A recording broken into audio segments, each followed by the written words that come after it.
Good morning to everybody. எண்களும் தொடர் வரிசைகளும் standard 10th பயிற்சி 2 இப்போ ஃபஸ்ட்டு சம்மை வாசிக்கிறேன், கவனிங்க. எந்த எண் மதிப்புகளுக்கு 4n ஆனது 6 என்ற இலக்கத்தை கொண்டு முடியும்?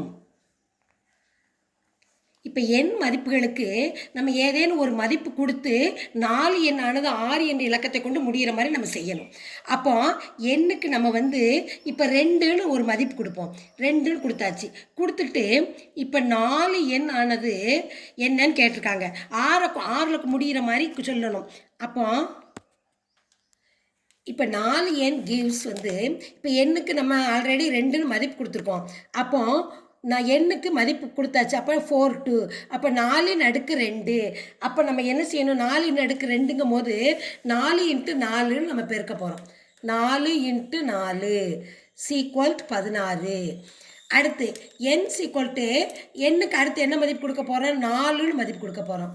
அப்போ 4n gives 4/4 அப்போ 4 தடவை போடணும். 4 × 4 × 4 × 4 போடணும். இப்போ கவனிங்க, 4 16, 16 4 64, 64 4 பெருக்குனா 256. அடுத்து எண்ணுக்கு நம்ம என்ன மதிப்பு கொடுக்க போகிறோம்? 6ன்னு மதிப்பு கொடுக்க போகிறோம். 6. அப்போ 4n gives 4/6. அப்போ 4 நம்ம என்ன செய்யணும்? 6 தடவை போட்டு பெருக்க போகிறோம். 4 × 4 × 4 4 6 தடவை போடணும். 1 2 3 4 5 6 தடவை போட்டோம். இப்போ 6 தடவை போட்டு ஏற்கனவே 4 தடவை என்ன பெருக்கியிருக்கோம்? 256. அப்போ 4 4 256. இது 4 4 16. அப்போ 256ஐயும் 16ஐயும் நம்ம பெருக்குவோம். 6 6 36 மீதி 3, 5 6 30 மீதி 3, 2 12, 12 3 15. அடுத்து என்ன செய்யணும்? இந்த 1ஆல் பெருக்கணும். 1ஆல் பெருக்கும்போது அதே நம்பர் தான் வரும். 1 6 6, 1 5 5, 1 2 2 அதே தான் வரும்.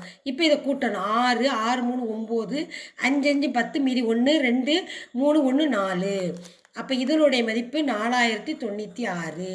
இப்போ நல்லா கவனிங்க. எது கொண்டு முடிஞ்சிருக்கு? 6 6 6ன்னு முடிஞ்சிருக்கு. அப்போ 4n ஆனது 6 என்ற இலக்கத்தை கொண்டு முடிஞ்சிருக்கு. அப்போ நம்ம எண்ணுக்கு என்ன மதிப்பு கொடுத்துருந்தோம்? 2 4 6. இதை பார்க்கும்போது உங்களுக்கு எப்படி தெரியுது? இது ஒரு ரெட்டை எண்.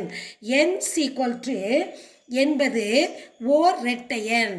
ரெட்டை எண் கொடுத்தா தான் ஓர் ரெட்டை எண்.